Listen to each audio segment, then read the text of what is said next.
หมายส่งพี่น้องผู้ปันแห้งสื่อข่าวแซนวิดีโอเขาดังเสียงในค่ะเนาะเมื่อได้ก่อแมนยาในวันที่21เดือนธันวาคม2025ในค่ะตอนนั้นได้รายการข่าวค่ะตอนนี้ได้ก่อเตี่ยวตั้งข่าวเงาเกี่ยวกับเรื่องปูก้างปูเกดีเว้งปังลงเลยส่งดิกจูก้นเมืองด่าจุกเมหับท่ามการซึกในค่ะเดี๋ยวตั้งข่าวเงาในเซียวก็มาผักตอนปันพี่น้องเขากว่าในค่ะเกี่ยวกับเรื่องในเมื่อวันที่19เดือนธันวาคม2025ขย่ำกลางในปูก้างปูเกและห้องการผายพองงำกูลองอันอยู่ในปัตตาซึกมันไล่ส่งเด็กจูก้นเมืองในปอก3เวียงปังลงจึงได้ประจันห้องจุกเม็ดตาหับท่ามการซึกว่าไหนค่ะดีน่าลิงนั้นป้าไว้ว่าปอถึงมาในวันที่22เดือนธันวาคม2025ขย่ำกลางในกองมงกนในปอกอันเข้าตั้งตื้อตาหับท่ามการซึกดีไล่เข้าโคมในปังกุ้มกูก็ตีหงฮอวันจังคำอันมีตีปอก3เวียงปังลงว่าไหนค่ะคนมาในพื้นที่เวียงปังลงหลักไว้ดังสื่อข่าวพุทธหอกเขาว่าเมื่อว่าในปุก้างปุเกส่งลิกตาเข้าบังกุมหับท่ามการซึกอำเข้าไรค่ะเพราะว่าอำเข้าก็เตเจอก้นต่างก็จุกเม็ดแตนต่างเอาวันไหนเขาเพราะว่าจงยาก็เงื่อนแหวมไรค่ะเพราะปลายก็โกก้นตีเคลื่อนระยับซ้อมอำจางเฮ็ดคือหลุดประตูวันขึ้นปังกุมก็ยะวันไหนเขาเมื่อนั้นก็หนังเก่าในคณะเมื่อในวันที่18เดือนธันวาคม2025ขย่ำกันในก็ปุก้างปุเกในเวียงลอยแหลมห้องปังกุมในปอกในหย่อมเจอก้นเฮือนกว่าจุกแม่กันประวัติจุกเนี้ยตั้งแต่ไรก็หับท่ามการซึกเงื่งเวอำไลวันในค่ะเนาะกลุ่มในพื้นที่เวียงลอยแหลมลาดไกวตั้งสื่อข่าวพุทธหอกเขาว่าอันตั้งในก็อำยามห้องจุในเสปอกค่ะตอนเลี้ยวในเปลี่ยนปอกอันตั้งสุดเย้าค่ะปอกุนจุกเนี้ยจุกไหลซึงกว่ามีต่างตีต่างตั้งอำไลพอถึงมาข่าวมันตักติไรก็หับท่ามการซึกวันในเขาหรือฉะนั้นก็แต่หางเลินแก่นมาในจุ้มปิวโจที่อันอยู่ไว้ประดักซึกมันที่วิ่งอยู่งานก็แหล่ล้ำหาเก็บเส้นสายไม้ก้นตาหับท่ามการซึกเสียมก้าเยาเกาะก้นเมืองไหลใส่ปันเงินตาจุ้มปิวโจที่กูเลินเหมือนกันในเขาก้นเมืองในพื้นที่วิ่งอยู่งานลัดไว้ด้านสื่อข่าวพุทธหอกเขาว่าปิวโจที่เขาในใกล้ห้องซึกมันเขามาในวานค่ะ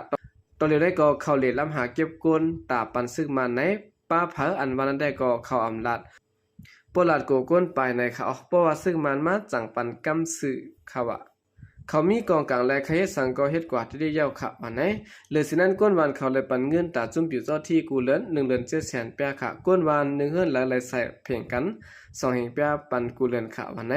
เมื่อนังไหนแต่หางเลินเมมาในบุก้างภูเก็ตในปอกและของการผายพองงามกูลองแหล่ล้ำหาส่งดิกจูก้นเมืองน่าจะเวียงหลายตีเมื่อนังเวียงน้ำจังเวียงเมืองตนจะในได้หุจอมหนังในเขาเอาคันได้ก็เป็นรองตรงนึงผ่านทางของสิซึกมันเขาในคันเนาะคัดใส่ลงเก็บซึกนะครับห้องปูก้างปูเกเขาในคันเนาะเฮ็ดปางกลุ่มก้นเมืองเสร็จแล้วก้นเมืองติไหลจกเมกูเฮิรนนะเนาะมันเรื่องว่าก้นอันมีลายสื่อนั่นค่ะเนาะ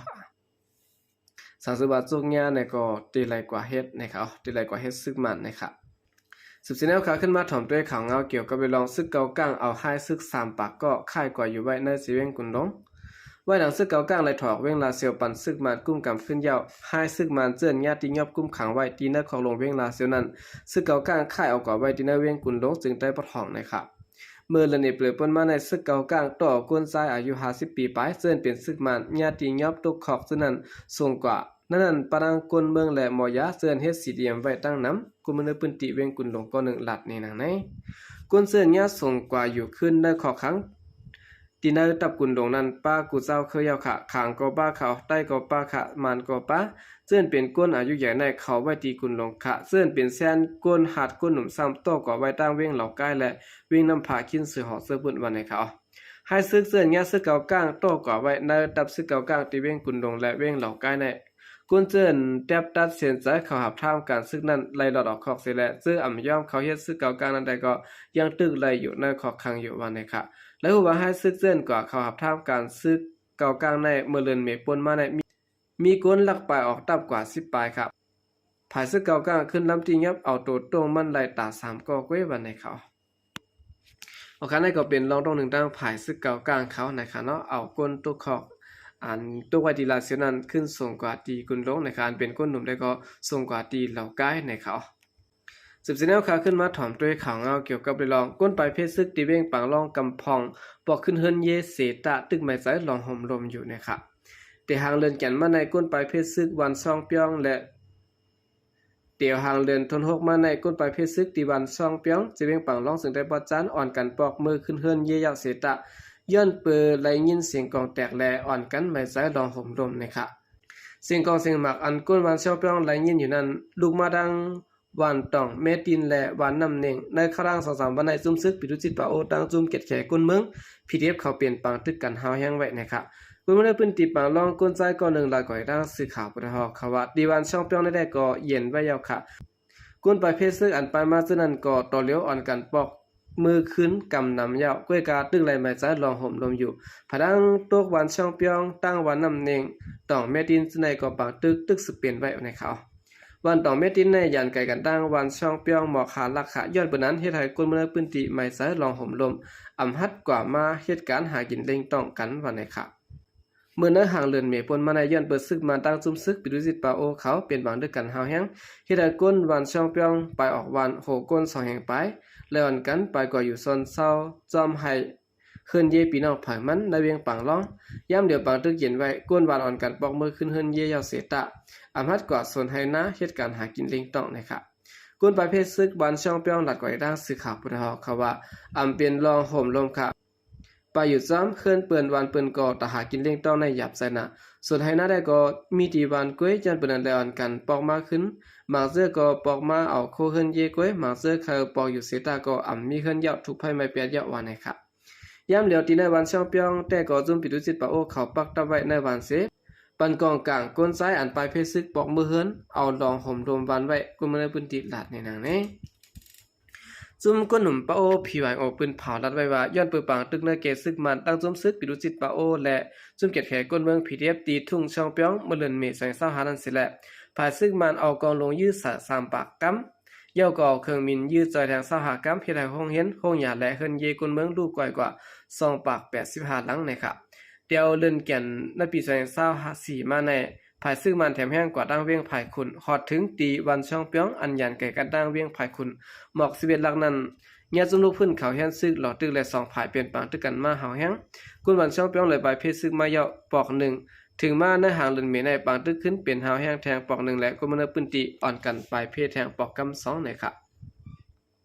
เอาคันได้ก็เปลี่ยนเงาลายตีปังร้องนะครับเนาะกลเมืองในปืนตีก็ลายปลายเพศคือเงาแลตีสืบอยู่กว่าก็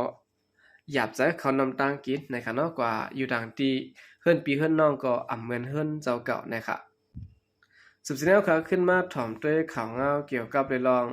ซึ่งมันแหลกลายหมายมีคอมมิชชั่นปังเลือกตั้งเมื่อห่มตุ้มนะครับในวันที่19เดือนธันวาคม2025ในซึ่งมันเป็นเผาแหลกลายปักเปิง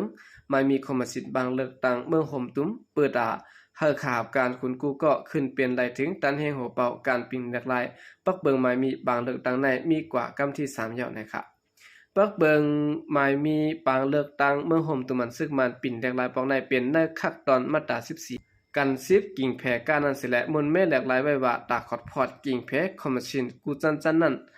สั่งเปลี่ยนก้นตั้งน้ำยุ่มยำใจไหลและนับยำจึงเปลี่ยนขหาบการคุณจันได้เสียมว่าสุดเตไหลเข้าป้า3ก่อเสขอดพอดกว่านั่นเตไหลเลือกเอาก้นก่ออันสั่งถูกนั้นขึ้นเป็นโหเป่าไหลผู้มีจันเจื้อนเกี่ยวข้องตั้งคอมมิชชั่นการเลือกตั้งในเตไหลมอปันจันเป็นผู้นำได้กว่าวันไหนค่ะเวลาซึ่งมันยึดเมืองมาครั้ง4 ปีไปการปิ่นแหลกลายพิงเมืองอันเกี่ยวดังคอมมิชชั่นการเลือกตั้งเมืองห่มตุ่มในมีกว่า3 ปอกยาเสร็จและมนแม่แหลกลายกว่าว่าขาบการคุ้นเจินมีนาตีปุนพรอยู่ในกิ่งแพ้คอมมิชชั่นการเลือกตั้งเมืองห่มตุ่มนั้นมีศูนย์ไหลขึ้นเป็นโหเป่าตีกิ่งแพ้คอมมิชชั่นการเลือกตั้งเมืองห่มตุ่มในครับในมาตราเมื่อวันตั้งนะครับพ้องไปแหลกลายนั้นภูมิจันเจินเกี่ยวข้องดังคอมมิชชั่นการเลือกตั้งในมีส่วนเปลี่ยนลายภูเขาจุ่มก้วยย่ำเดียวซึ่งมันขึ้นแหลกลายหากมีส่วนใดเปลี่ยนผู้นำกว่าวันไหนครับโอเคนั่นก็เป็นข่าวเงานะครับเนาะซึ่งมันแหลกลายหมายมีคอมมิชชั่นการเลือกตั้งเมืองห่มตุ้มนะครับโอเคกำเดินสนก็ยินจมนับยามของมันถึงพี่น้องผู้กำแถมปัญญาเขาดังเสียงครับยินจมนับยามยามเสียข่าวใจก็เรียกมาส่งค่ะ